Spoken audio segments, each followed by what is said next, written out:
After lunch, it gets busy at the Micro Society School Bank. Today, right here. It's a daily part of a new kind of school that recreates the workings of the real world right next to the classrooms.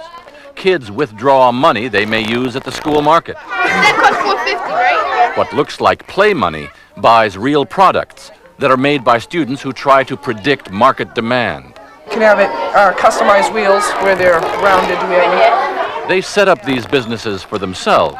This is for my rent. This is to buy these ledgers, and this is to pay my business. Meanwhile, in the legislature, 19 yeses and 0 nos. students are passing new laws governing behavior in school, laws they will hand to the principal for enforcement. And for those who break them, you may be seated. Justice from a jury of their peers. There are no bored kids in these schools. What they learn in their regular morning classes, profits and losses. they know they will be using when their micro society opens its doors in the afternoon. Auditing. Right now we're auditing 5th graders. And what the kids learn by doing in the afternoon, teachers know will help make abstract ideas real in class the next morning. When I had a business last year, I gave out receipts and I would keep a record of it. The Micro Society School in Lowell, Massachusetts opened in 1981. Just like in the real world, the students earn salaries, pay taxes, tuition, and rent for their desks. Kids from kindergarten through 2nd grade are taught how to be good citizens and how to handle their money.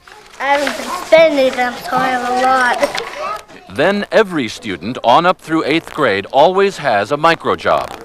Journalist, money supply manager, manufacturer. Does school seem relevant to these kids?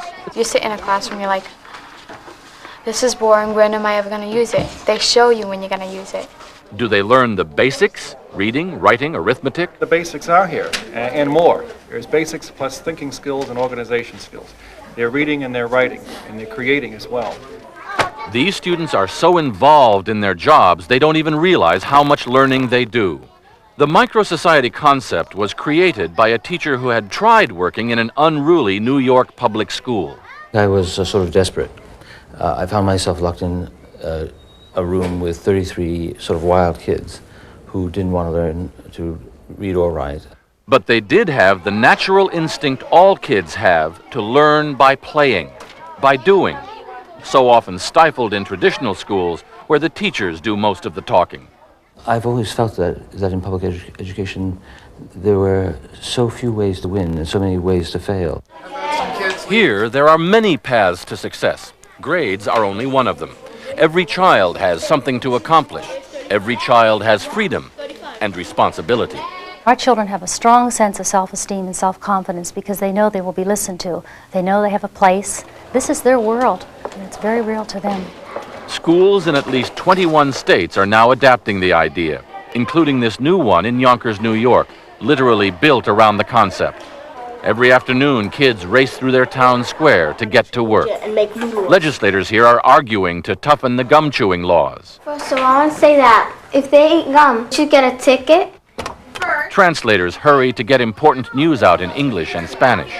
In the court, This is the case of John versus Joe for battery insults. due process over a tussle that led to a broken wristwatch.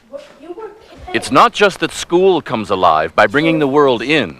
When these kids get out of school and walk past a bank or a business or city hall, they know where they fit in. Bill Blakemore, ABC News, Lowell, Massachusetts.